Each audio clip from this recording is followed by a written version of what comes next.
السلام علیکم friends, welcome back to my channel. Friends, ہم فگار عشقم ناول کی آج نیکسٹ ایپیسوڈ کو ریڈ کرتے ہیں۔ مرجان بھائی کو ہوش آ گیا؟ اسے ہوش میں آتا دیکھ کر دائم نے جلدی سے سب کو بلایا تھا۔ شہنشاہ صاحب جو ہاتھ میں تسبیح لیے کب سے دعا کر رہے تھے، جلدی سے اٹھ کر اس کے بیڈ تک آئے تھے۔ وہ سنجیدگی سے اٹھا تھا سب کو اپنے پاس دیکھ کر۔ زارا، دادا صحیح زارا کیسی ہے وہ؟ اس کا خیال آتے ہی وہ بے قراری سے پوچھ گیا تھا۔ شہنشاہ صاحب نے شفقت سے اس کے سر پر ہاتھ رکھتے ہوئے اسے لیٹنے کا اشارہ کیا تھا۔ وہ جلدی سے ہاتھ پر لگی ڈرپ کو کھینچ کر اتار چکا تھا۔ صبر رکھو بچے، سب ٹھیک ہو جائے گا۔ شہنشاہ صاحب نے اسے دلاسا دینے کی کوشش کی۔ وہ کہاں ہے بابا صحیح؟ سینے میں اٹھتے ہوئے درد کو محسوس کرنے کے بعد بھی انجان کرتے ہوئے وہ مسلسل اس کا پوچھ رہا تھا۔ وہ آئی سی یو میں ہے بیٹا۔ لفظ تھے یا زہریلا خنجر جو اس کے سینے میں دھنستا چلا جا رہا تھا۔ وہ ایک خروش برداشت نہیں کر سکتا تھا اس پر، اور وہ آئی سی یو میں تھی۔ وہ جلدی سے اٹھ کر کمرے سے باہر آئی سی یو کی طرف گیا تھا، جبکہ حرب اور دائم بھی اس کے پیچھے گئے تھے۔ یہ سب کیا ہو گیا ہے؟ سالی سر جھکائے بیٹھی کب سے سسک رہی تھی جب کسی نے اس کی طرف پانی کا گلاس بڑھایا تھا۔ سوجی آنکھوں سے وہ اس کی جانب دیکھ گئی تھی۔ وہ سنجیدگی سے اسے دیکھ رہا تھا۔ ہمیں نہیں چاہیے، لب کاٹتے ہوئے وہ سرد لہجے میں بولی تھی۔ آپ نے کل رات سے کچھ نہیں لیا، وہ سرد لہجے میں بولا۔ میں ان حالات میں کیسے کچھ کھا سکتی ہوں؟ میرے بھیا بھابھی کی حالت دیکھی ہے آپ نے؟ وہ روتے ہوئے آئی سی یو کی طرف گئی تھی، جہاں پر ڈاکٹرز اسے اندر جانے سے منع کر رہے تھے۔ مشینوں میں جکڑا ہوا اس کا نازک وجود بالکل ساکت تھا۔ کمرے میں مکمل خاموشی تھی، صرف مشینوں کی بیپس تھیں، مگر دل میں اٹھتے طوفانوں کا کیا؟ وہ چھوٹے چھوٹے قدم رکھتے ہوئے اس کے بیڈ تک آیا تھا۔ اس کا ڈرپ لگا چھوٹا ہاتھ اپنے مضبوط ہاتھ میں لیتے ہوئے وہ سینے سے لگا گیا تھا۔ پرکشش ہنسی آنکھوں میں آنسو تیرے تھے۔ کیسے کر سکتی ہو ایسا میرے ساتھ؟ زنیرہ نے گلاس ونڈو کے شیشے پر ہاتھ رکھ کر اسے دیکھا تھا، جب آفرین بیگم نے اس کے کندھے پر ہاتھ رکھا تھا۔ وہ آنسو پوچھتے ہوئے پیچھے مڑی تھی۔ دوسروں کی قیمتی چیزیں دیکھ کر اپنی خاص چیزیں توڑا نہیں کرتے میری بچی۔ آفرین بیگم کے لفظ اسے دل پر لگتے ہوئے محسوس ہوئے تھے۔ ان کا مطلب مرجان سے تھا، اور جو چیز آپ کی ہو اور اسے آپ سے چھین کر کسی اور کا تھما دیا جائے اس کا کیا؟ اور جو بے وجہ بغیر کسی قصور کے آپ کی وجہ سے سزا بھگتے ان کا کیا؟ آفرین بیگم کے سوال پر وہ گھبرا کر حرب کی طرف دیکھ گئی تھی۔ اس کا کوئی قصور نہیں ہے میری بچی، یہ قسمت بڑے عجیب کھیل کھیلتی ہے۔ کل تک جو ہمارے پاس ہوتا ہے ہم سے ایک دم چھن جاتا ہے۔ بعض اوقات ایک لمبے عرصے کے انتظار کے بعد آپ اپنی تمنا کو پا لیتے ہو، لیکن زندگی میں ایسے موڑ بھی آتے ہیں جب وہ آپ سے دور چلی جاتی ہے۔ میرا بچہ، زندگی کی کتاب کے سب اوراق ہمارے مطابق نہیں ہوتے، بس اگر کوئی ایسا ورق آ جائے سامنے جس میں راحتیں نہ ہوں تو صبر کیجیے اس پاک ذات پر بھروسہ رکھ کر کہ اس نے ہمارے حق میں بہتر سوچا ہوگا۔ زنیرہ نے سرد نظروں سے حرب کو دیکھا تھا، جو پشت دیوار سے ٹکائے ڈپریشن سے آنکھیں موند گیا تھا۔ جاؤ اس کے پاس۔ زنیرہ کے کندھے پر ہاتھ رکھتے ہوئے وہ شفقت سے بولی، جس پر وہ حالی نظروں سے اسے اپنی ماں کو دیکھتی ہوئی حرب کے پاس جا کر بیٹھی تھی۔ دونوں کو ساتھ بیٹھے دیکھا تھا۔ زنیرہ کچھ دیر یوں ہی بیٹھنے کے بعد اس کے ہاتھ پر ہاتھ رکھ گئی تھی۔ آفرین بیگم نے مسکراتے ہوئے حرب کو دیکھا تھا، جو اس کا ہاتھ دھیرے سے دبا کر اس کی ہمت بڑھا رہا تھا۔ میری بچی کو اب تک تم نے جس راستے پر گامزن کیے رکھا وہ اس راستے سے ہٹ رہی ہے، مگر مجھے حیرت ہوتی ہے ایک ماں ہو کر کسی کی اولاد کے ساتھ ایسا کیسے کر سکتی ہو؟ آفرین بیگم کی بات سن کر کشمالہ بیگم نے حیرانی سے انہیں دیکھا، جیسے اس نے کچھ کیا ہی نہیں تھا۔ مجھ پر بے وجہ کے الزام مت لگاؤ آفرین، کشمالہ بیگم دانت پیستے ہوئے بولی۔ وہ میرا خون ہے، ماں ہوں میں اس کی زندگی تم جیسی عورت کو مزید برباد کرنے نہیں دوں گی۔ اب تک میں چپ تھی تو صرف اپنی اولاد کے لیے، لیکن اب اپنی اولاد پر ایک آنچ نہیں آنے دوں گی۔ آفرین بیگم دو ٹوک لہجے میں کہتی ہوئی کشمالہ بیگم کو وارننگ دے گئی تھی، جس پر وہ منہ کا زاویہ بگاڑتے ہوئے ان کو جاتا دیکھ گئی تھی۔ ماضی: یہ ترکی کے نمبر 1 ایجوکیشنل انسٹیٹیوٹ کے ایک کشادہ گراؤنڈ کا منظر تھا۔ ایک 4 سال کی بچی آنکھوں پر ہاتھ رکھتے ہوئے رو رہی تھی جب کچھ بچے اس پر ہنس رہے تھے۔ اس کے تو بابا بھی نہیں ہیں، ایک دبلا گورا لڑکا انگلش میں کہتے ہوئے اس کی طرف اشارہ کرتے ہوئے ہنس کر بولا، جس پر اس کی بڑی بڑی براؤن آنکھوں میں آنسو تیرے۔ وہ سسکتے ہوئے اپنی یونیفارم چھاڑ کر نیچے سے اٹھی تھی۔ مارو اس کو! ایک 10 سالہ لڑکا اس کا بیگ کھینچ کر زمین پر پھینکتے ہوئے ہنسا تھا۔ وہ روتے ہوئے آس پاس دیکھ رہی تھی مگر سب بچے اس کا تماشا دیکھ رہے تھے۔ تبھی کسی نے اسے کندھے سے پکڑتے ہوئے اٹھایا تھا۔ وہ نم آنکھوں سے اس کی طرف دیکھ گئی تھی۔ اس کی گرے آنکھوں میں غصہ تھا۔ How dare you! اس لڑکے کے یونیفارم کا کالر پکڑے ہوئے وہ غصے سے چیخا تھا، جبکہ اس کا دل اسے چھڑانے کے لیے اسے پیچھے سے کھینچتے ہوئے پہلے لڑکے سے دور ہٹا رہا تھا۔ وہ گھبرائی ہوئی انہیں لڑتا دیکھ رہی تھی۔ پیچھے سے لڑکے کو دھکا دیتے ہوئے وہ پہلے لڑکے کے منہ پر مکہ مار چکا تھا۔ اس کی ناک سے خون نکل آیا تھا۔ نو جان! وہ خون دیکھتے ہوئے منہ پر ہاتھ رکھتے ہوئے گھبرا کر بولی، پلیز نو! وہ سہمی ہوئی چھوٹے چھوٹے ہاتھوں سے اس کا بازو پکڑ کر اسے روکتے ہوئے رو پڑی تھی۔ وہ کھا جانے والی نظروں سے ان لڑکوں کو دیکھتے ہوئے پیچھے ہٹا تھا جو اس کے پیچھے ہٹتے ہی فوراً وہاں سے بھاگ گئے تھے۔ Don't fight please! اس کا بازو پکڑتے ہوئے وہ سسک کر بولی تھی، جس پر وہ سنجیدگی سے شرٹ کی پاکٹ سے رومال نکالتے ہوئے اس کے آنسو صاف کر گیا تھا۔ وینٹیلیٹر پر پڑے ساکت وجود نے ہچکولے کھائے تھے۔ وہ بری طرح لرز اٹھی تھی۔ Recharge again please! Patient کی دھڑکن کم ہو رہی ہے، شی از ڈائنگ! ڈاکٹر نے نرس کو دیکھ کر پریشانی سے کہا تھا۔ وہ دروازے پر کھڑا سرد نظروں سے سب دیکھ رہا تھا۔ آج پھر اسے انہی الیکٹرک شاکس کی اذیت سے گزارا جا رہا تھا مگر وہ بے بس تھا۔ دوبارہ شاک دینے پر وہ ذرا سی لرز کر دوبارہ ڈھہ سی گئی تھی۔ Recharge again, last time ready! Doctor نے اسے تیسرا شاک دیا تھا۔ اس بار اس نے حرکت نہیں کی تھی۔ Beep beep beep beep! اس کے سر کے قریب پڑی مشین سے آواز آئی۔ ساتھ ہی مشین کے مانیٹر پر اتار چڑھاؤ کرتی لکیر ایک سیدھی لکیر میں تبدیل ہوئی۔ ڈاکٹر نے ماسک اتارتے ہوئے آخری بار اس کے مشینوں میں جکڑے ساکت وجود کو دیکھا تھا۔ وہ دروازہ کھولتے ہوئے بوجھل قدموں کے ساتھ اندر آیا تھا۔ Sorry mister Marjan Kazmi, your patient is no more! Doctor نے اس کے کندھے پر ہاتھ رکھتے ہوئے سرد آہ بھری۔ ڈاکٹر نے ماسک اتارتے ہوئے آخری بار اس کے مشینوں میں جکڑے وجود کو دیکھا تھا۔ شہنشاہ کاظمی کے ساتھ سبھی اندر آئے۔ وہ چلتا ہوا اس کے قریب رکا تھا۔ صالح اور علیزے خود کو نہیں سنبھال پائی تھی۔ وہ دونوں رو پڑی تھی۔ آفرین بیگم نم آنکھوں کے ساتھ صالح کا کندھا دبا گئی تھی۔ وہ کچھ دیر یوں ہی ساکت کھڑا اسے دیکھتا رہا۔ ہمیں اکیلا چھوڑ دے دادا سائیں! نہیں بچے، پلیز دادا سائیں! وہ دو ٹوک لہجے میں بولا تھا۔ قصہ بیگم اور آفرین بیگم صالح اور علیزے کو باہر لے گئی تھی۔ صالح تو صدمے سے نڈھال ہو کر بے ہوش ہو گئی تھی۔ بھائی، میں نے کہا ہمیں اکیلا چھوڑ دو! وہ کراہت لہجے میں کہتا ہوا حرب کو ٹوک چکا تھا۔ وہ سر جھکاتا ہوا باقیوں کے ساتھ ICU سے باہر نکل گیا تھا۔ چیئر کھینچ کر اسے قریب رکھتے ہوئے وہ سنجیدگی سے بیٹھا تھا۔ آنکھوں میں انتہا کا سرد پن تھا۔ کس نے دیا تمہیں حق میری زندگی میں آ کر مجھے خود سے عشق کرنے پر مجبور کرنے کے بعد؟ جب بے انتہا عشق کر بیٹھا تو یوں چھوڑ جانے کا؟ جانا ہی چاہتی تھی تو یہ بے پرواہ عشق اپنے ساتھ لے کر جاتی۔ تڑپ پانا ہی چاہتی ہو مجھے تم؟ پوری زندگی تمہارے لیے تڑپا ہوں۔ کیوں آئی تھی میری زندگی میں تم آخر، جب یوں چھوڑ کر جانا تھا؟ ایک بات یاد رکھنا زارا مرجان کاظمی، تمہیں ہرگز نہیں چھوڑوں گا۔ عشق کیا ہے میں نے، عشق کی آگ میں جھلس رہا ہوں پچھلے 13 سال سے۔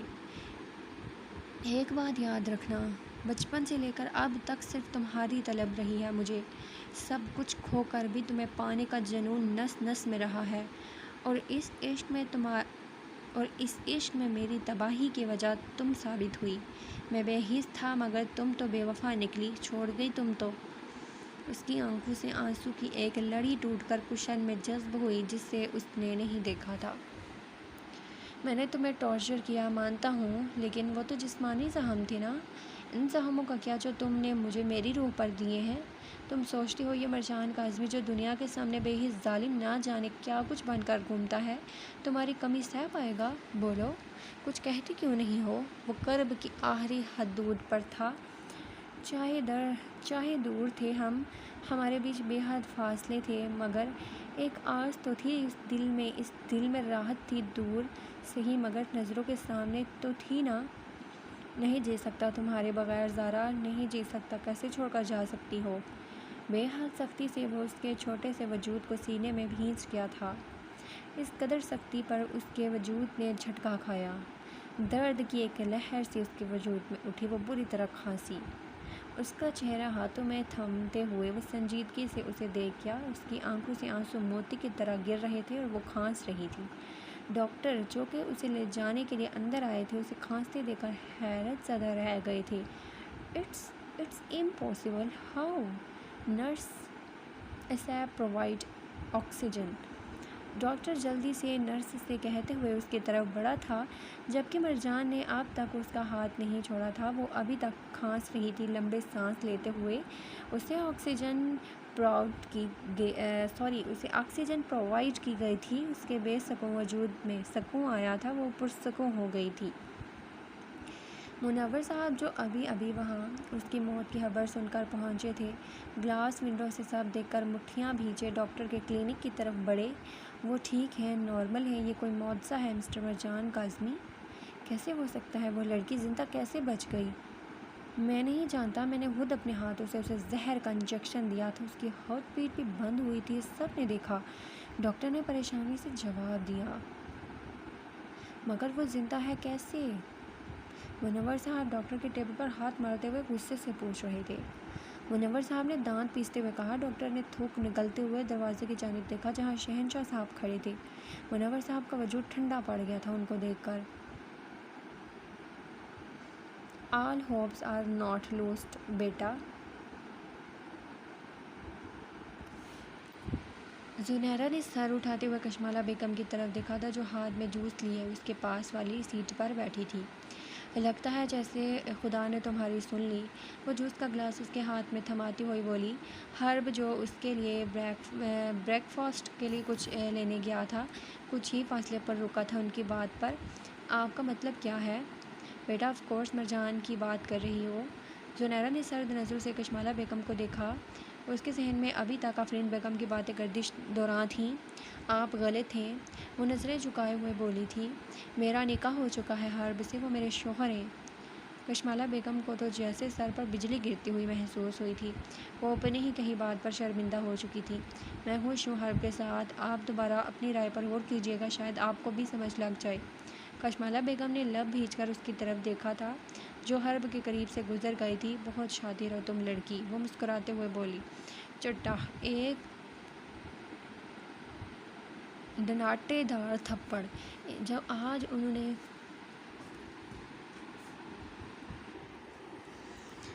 انہوں نے پہلی بار منور صاحب پر ہاتھ اٹھایا تھا، منور صاحب سر جھکا گئے تھے۔ ایک معصوم سی بچی کی جان کیسے لے سکتی ہو تم؟ اتنے کیسے گر گئے تم؟ شہنشاہ صاحب نے اسے گریبان سے پکڑا تھا۔ ڈاکٹر پریشانی سے ساری صورتحال کا جائزہ لے رہا تھا، وہ سوچ کر ہی پریشان ہو رہا تھا کہ اس نے یہ کام کیا ہی کیوں، نہ جانے اب کیا ہونے کو تھا۔ جان سے مار دے گا وہ تمہیں، تمہارے چچا ہونے کا بھی لحاظ نہیں کرے گا، جانتے ہو؟ شہنشاہ صاحب نے گرجدار لہجے میں کہا۔ ایسی اولاد پر تھو ہے، جانتا تھا جائیداد کی چمک دمک نے تمہاری آنکھیں چند دہا دی ہیں، مگر تم دماغ سے اندھے ہو کر ایک معصوم بچے کی جان لے لو گے، یہ نہیں سوچا تھا۔ شہنشاہ صاحب نے حقارت سے اس کا گریبان چھوڑا تھا۔ آؤ بچے۔ دروازے کو دیکھتے ہوئے وہ اس طرف گئے، وہ اسپاٹ نظروں سے سب کو دیکھ رہا تھا۔ آپ کیسے طبیعت ہے ہماری بچی کی؟ شہنشاہ صاحب نے مسکراتے ہوئے پوچھا تھا۔ وہ ٹھیک ہے، ہوش نہیں آیا مگر خطرے سے باہر ہے۔ منور صاحب ایک نظر شہنشاہ صاحب کو دیکھ کر کلینک سے باہر نکل گئے۔ مرجان مٹھیاں بھیجے انہیں جاتے ہوئے دیکھ گیا تھا۔ سالے نے دھیرے سے آنکھیں کھولی تھی، وہ دیوار سے ٹیک لگائے سنجیدگی سے اسے دیکھ رہا تھا، جبکہ آفرین بیگم اور قصہ بیگم اس کے پاس بیٹھی تھی۔ بیٹا خیال سے، آفرین بیگم نے اسے پیار سے اٹھا کر بٹھایا تھا۔ بھابھی اور بھائی؟ وہ ٹھیک ہے، خدا کا لاکھ شکر ہے، کوئی معجزہ ہوا ہے، وہ ٹھیک ہے۔ خوشخبری سنائی تھی جس پر اس کا مرجھایا چہرہ کھل اٹھا۔ سچ؟ بیٹا یہ دوائی لے کر آؤ اور کچھ کھانے کے لیے لے کر آنا، خالی پیٹ دوائی نہیں کھا سکتی، صبح سے کسی نے کچھ نہیں کھایا، قصہ بیگم نے ندیم سے کہا۔ وہ ہاں میں سر ہلا کر دوائی کا پرچہ لے کر باہر چلا گیا۔ ماضی: وہ سنجیدگی سے اپنی پڑھائی میں مصروف تھا۔ آج اسے بہت مار پڑی تھی اسکول میں لڑائی کرنے پر، اس لیے غصے سے منہ پھیلائے وہ سارا غصہ کتاب کو گھور کر نکال رہا تھا۔ جان، اس کی آواز پر وہ خفگی سے رخ بدل کر بیٹھا تھا۔ ماموں نے پھر آپ کو مارا؟ وہ اس کے پاس بیٹھی بولی۔ سو واٹ، وہ روز ہی مارتے ہیں، آپ کو فائٹ نہیں کرنی چاہیے، وہ مسکراتے ہوئے بولی۔ وہ روز ہی کسی مصیبت میں پھنس جاتی تھی جس کی وجہ سے اسے لڑنا پڑتا تھا، اور سہیل صاحب اسے بدتمیز جیسے خطاب کے ساتھ بہت مارتے تھے، مگر وہ تو ڈھیٹوں کا ڈھیٹ تھا۔ یو آر مائی اینجل، وہ بہت سی بولی تھی جس پر وہ سنجیدگی سے اس کی طرف دیکھ گیا تھا۔ وہ محبت سے بولی تھی، آپ ہمیشہ مجھے پروٹیکٹ کرتے ہو، آپ ناراض ہو ہم سے، ماموں نے آپ کو ہماری وجہ سے مارا، جاؤ یہاں سے، مجھے پڑھنا ہے۔ وہ جلدی سے اٹھتے ہوئے اس کا چہرہ پکڑتی اس کے گال پر ہونٹ رکھ کر ہنستے ہوئے بھاگی تھی۔ اف موم! تابش بیگم جلدی سے اندر آئی تھی۔ وہ گال پر ہاتھ رگڑتا ہوا خفگی سے انہیں دیکھ گیا تھا۔ پھر سے؟ تابش بیگم نے حیرانی سے اسے دیکھ کر پوچھا تھا۔ اس بے وقوف کو سمجھائیں، مجھے غصہ دلاتی ہے بار بار۔ بیٹا وہ چھوٹی ہے، سالے کو بھی ایسے ہی کرتی ہے، تابش بیگم نے اس کے سر پر ہاتھ رکھتے ہوئے کہا۔ منہ پھیلائے وہ اپنے سامنے پڑی پلیٹ کو کپ سے گھو رہی تھی۔ آج پھر وہی سبزی بنی تھی جس سے اسے سخت نفرت تھی۔ کھا لو موٹی۔ لفظ موٹی پر وہ ناک سکیڑ کر اس کی طرف دیکھ گئی تھی۔ جان گندا ہے، وہ خفگی سے بولی تھی، تم گندی ہو۔ وہ اس کی طرف چمچ پھینکتے ہوئے بولا تھا، جس پر وہ غصے سے اٹھتی ہوئی پلیٹ نیچے پھینک کر وہاں سے چلی گئی تھی۔ میں لے کر آتا ہوں، وہ کرسی کھینچ کر اٹھتے ہوئے مسکرا کر بولا تھا، جس پر رامین بیگم اور تابش بیگم نے ایک دوسرے کو دیکھا۔ سالے منہ پر ہاتھ رکھ کر ہنسی۔ ہمیں نہیں آنا۔ ہاتھ چھڑاتی ہوئی وہ منہ بسور گئی تھی۔ دیکھو میرے پاس کیا ہے۔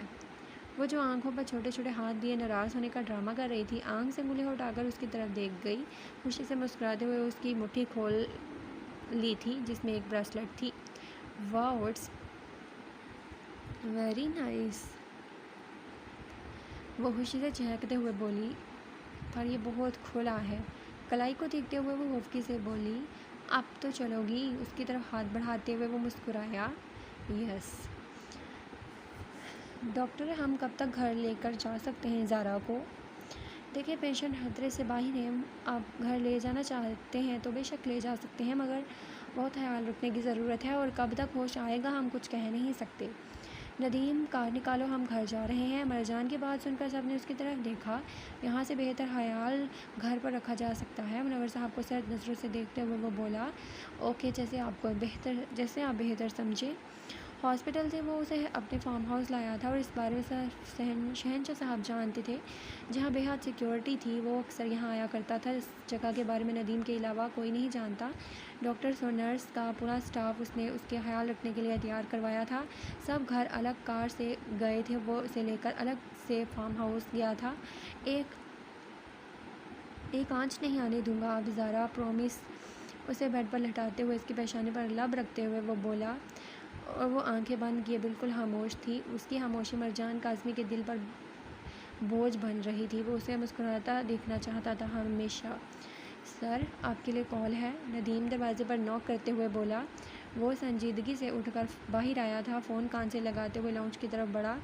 مسٹر مرجان کاظمی، فخر کی بات ہے آپ جیسی بڑی شخصیت سے بات کرنے کا موقع ملا، مگر افسوس کے ساتھ خبر اچھی نہیں ہے۔ حال ہی میں ایک ویرانے سے 20 ڈیڈ باڈیز برآمد ہوئی تھی، شدید خراب حالت میں، انڈرسٹینڈ؟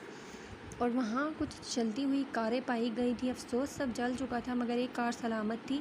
اس میں ہمیں بے حد خطرناک مشین گن دیکھنے کو ملی ہے، جس پر بے حد خطرناک شخصیت کے فنگر پرنٹس ملے ہیں۔ کچھ کہنا چاہیں گے آپ؟ By the way inspector Hashim, at your services. وہ مسکرایا تھا۔ کہاں ملنا چاہیں گے آپ انسپکٹر ہاشم؟ حیران ہوں مسٹر مرجان کاظمی، آپ پر اتنا بڑا کیس ہے اور آپ اتنے مطمئن۔ ملنے تو آپ پولیس اسٹیشن ہی آئیں گے، یہ آپ بتا دیں کہ خود آنا پسند کریں گے یا کسی کو بھیج کر منگوایا جائے؟ میں نہیں آ رہا، اگر آپ کو تفتیش کرنی ہی ہے تو آپ آئیں مسٹر ہاشم۔ ندیم نے پریشانی سے اس کی طرف دیکھا جسے بالکل بھی پرواہ نہیں تھی۔ کوٹ ٹھیک کرتے ہوئے وہ ڈاکٹرز کو سختی سے آرڈر دے کر فارم ہاؤس نکل چکا تھا۔ دروازے پر نوک کرتی ہوئی وہ اندر آئی تھی۔ بیڈ پر لیٹا سر اٹھا تھا اس کی طرف دیکھ کر دوبارہ کوشن پر سر رکھتے ہوئے آنکھیں مون گیا تھا۔ میری بات سنو گے؟ میں جانتی ہوں کہ گھر میں بہت کچھ چل رہا ہے، لیکن میں اپنی غلطیوں کے لیے معافی مانگنا چاہتا ہوں۔ اس کے بوجھل لہجے پر وہ اٹھ کر بیٹھا تھا مگر بولا کچھ نہیں تھا۔ ہمارا نکاح جن حالات میں بھی ہوا اس میں آپ کا کیا قصور تھا؟ اگر یہ تمہارا کوئی نیا پلان ہے؟ نہیں، میرا یقین کریں، میں امی کی قسم کھاتی ہوں۔ وہ جلدی سے اس کی بات کاٹتے ہوئے بولی، تو آپ مجھے معاف کریں گے؟ تو آپ کو اس رشتے سے کوئی اعتراض نہیں؟ اس کے سوال پر وہ مسکرا گئی۔ نہیں، ٹھیک ہے، ہم اس بارے میں کل بات کریں گے۔ منہ پر بلینکٹ لیتے ہوئے وہ سرد لہجے میں بولا تھا، یہ کیا کر رہی ہو؟ آپ سو جائیں، میں یہاں سو جاؤں گی، مسکراتے ہوئے کہہ کر وہ صوفے پر لیٹ گئی تھی، جبکہ وہ اس کے شیریں لہجے پر کچھ زیادہ ہی حیران ہوا تھا۔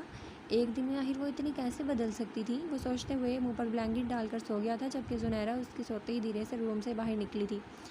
آپ کا مطلب ہے شہنشاہ صاحب کو سب پتہ ہے؟ کشمالہ بیگم نے خوفزدہ لہجے میں پوچھا تھا۔ انہوں نے ڈاکٹر کے ساتھ میری ساری گفتگو سن لی تھی، لیکن یہ تھپڑ میں کبھی نہیں بھولوں گا۔ لیکن وہ خاموش کیوں ہیں؟ سب جاننے کے بعد انہوں نے آپ کو دھکے مار کر باہر کیوں نہیں نکالا؟ منور صاحب نے سرد سی نظر کشمالہ بیگم پر ڈالی۔ وہ آپ کے اوچھے ہتھ کنڈوں سے واقف نہیں ہیں، انہیں لگتا ہے آپ نے یہ سب پراپرٹی کے لیے کیا ہے، مگر دوسری جانب اگر دیکھا جائے تو آپ، کشمالہ بیگم کہتے ہوئے ہنسی تھی جیسے انہیں خود بھی یقین نہیں کہ منور صاحب اتنا سب کر چکے ہیں۔ بس کشمالہ، اس بارے میں یوں کھلے عام بات کرنا ہر طرح سے حال ہی نہیں ہے۔ وہ دروازے کی جانب دیکھتے ہوئے سرگوشی کرتے ہوئے بولے تھے۔ کوٹ کندھے پر رکھتے ہوئے وہ لاؤنج تک پہنچا تھا۔ ذہن تھا کہ شل ہو رہا تھا، اسے جواب چاہیے تھا۔ بہت سارے سوال اس کے ذہن میں گردش رواں تھے، مگر وہ صحیح وقت کی تلاش میں تھا۔ مرجان بھائی؟ اسے تو مانو جھٹکا لگا تھا سن کر۔ پیچھے مڑا تھا وہ، ہاتھ میں کافی کا کپ لیے مسکرائی ہوئی اس کی طرف بڑھی۔ آپ نے صبح سے کچھ نہیں کھایا، یہ پی لیں۔ کافی کا کپ اس کی طرف بڑھاتی ہوئی بولی، کیا ملایا ہے اس میں؟ ہاں، کچھ بھی نہیں ملایا۔ آپ کو یقین نہیں تو میں پی کر دکھا دیتی ہوں۔ ضرورت نہیں، وہ سنجیدگی سے بولا تھا۔ کچھ دیر بات کر سکتے ہیں؟ کس بارے میں؟ مجھے بے حد افسوس ہے جو کچھ ہوا، ساتھ ہی خوش ہوں زارا ٹھیک ہے؟ پچھلے دنوں میں جو کچھ موم ڈیڈ نے کیا میں اس سے بے خبر تھی، ٹرسٹ می، میں کبھی آپ کو فورس نہیں کرنا چاہتی تھی۔ تو کیا آپ سب بھلا کر نارمل ہو سکتے ہیں؟ میں وعدہ کرتی ہوں آئندہ ایسا کچھ نہیں ہوگا۔ اگر آپ کافی لے لیں گے تو میں مان جاؤں گی کہ آپ ناراض نہیں ہیں۔ کپ اس کی طرف بڑھاتے ہوئے مسکرائی، آپ کون سا گیم کھیل رہی ہو؟ مجھے امی نے سمجھایا، میں سمجھ گئی، میں غلط تھی۔ آپ غصہ نہیں ہیں نا ڈیڈ اور موم سے؟ پلیز آپ نارمل ہو جائیں، میں چاہتی ہوں گھر میں سب خوش رہیں۔ وہ سوچ میں پڑا تھا۔ معاف کیا نا پھر؟ وہ اس کی طرف کپ بڑھاتے ہوئے بولی۔ اس کے جاتے ہی اس کا اداس چہرہ مسکراہٹ میں ڈھلا۔ مسکرا کر سر کو ہم دیتے ہوئے وہ کپ سے کافی پیتے ہوئے اپنے روم کی طرف بڑھی۔ اگلے دن، سر کوئی آپ سے ملنے آیا ہے؟ ندیم نے اسے نیند سے آ کر جگایا۔ سر ارجنٹ ہے۔ وہ بدمزہ ہو کر اٹھا تھا۔ فریش ہو کر سمپل سوٹ میں وہ باہر آیا۔ اوہ، تو مسٹر مرجان کاظمی کی نیند میں میں نے خلل ڈال دیا؟ انسپکٹر ہاشم اٹھتے ہوئے مسکرایا۔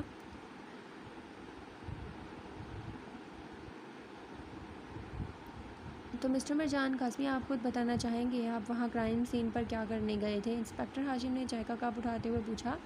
آپ اتنے یقین سے کیسے کہہ سکتے ہیں وہ میں ہی تھا؟ وہ مسکرا کر کہتا ہوا کافی کا کپ ہونٹوں سے لگا گیا۔ آپ کے فنگر پرنٹ ملے ہیں مسٹر مرجان کاظمی، تو وہ تو کہیں سے بھی کولیکٹ کیے جا سکتے ہیں، جسٹ لائک دیٹ۔ وہ اس کی کپ پر چمچ لگاتے ہوئے مسکرایا۔ اگر آپ سوچتے ہیں کہ میں آپ کے بڑے نام کی وجہ سے آپ کے خلاف کوئی کارروائی نہیں کروں گا تو یہ آپ کی بھول ہے۔ آپ اپنی کارروائی جاری رکھیں اور میں انشاءاللہ کوآپریٹ کروں گا۔ دل پر ہاتھ رکھتے ہوئے وہ مسکرایا تھا۔ انسپکٹر ہاشم غصے سے اٹھتے ہوئے وہاں سے نکل گیا تھا۔ بڑے صاحب ناشتے کی میز پر صاحب آپ کا انتظار کر رہے ہیں، سرونٹ نے آ کر اسے آگاہ کیا۔ سنجیدگی سے وہ اٹھتا ہوا ڈائننگ ہال کی طرف بڑھا۔ آؤ شیر، شہنشاہ صاحب خوش دلی سے بولے۔ سلام دادا سائیں۔ وہ سلام کرتے ہوئے چیئر کھینچ کر بیٹھا۔ وعلیکم السلام، میرے بچے، طبیعت کیسی ہے؟ جی بہتر ہے دادا سائیں۔ آپ جوس لیں گے؟ زنیرہ نے حرب کی جانب دیکھتے ہوئے پوچھا۔ نہیں، وہ دھیرے سے کہتے ہوئے بریڈ پر جیم لگانے میں مصروف ہوا۔ دادا صحیح کچھ ارجنٹ کام ہے، میں آج رات امریکہ جا رہا ہوں۔ بیٹا اچانک سب خیریت تو ہے؟ بزنس ریلیٹڈ ہے دادا صحیح، پریشانی والی کوئی بات نہیں۔ شان موبائل اٹھاتے ہوئے ڈائننگ ہال سے جا چکا تھا۔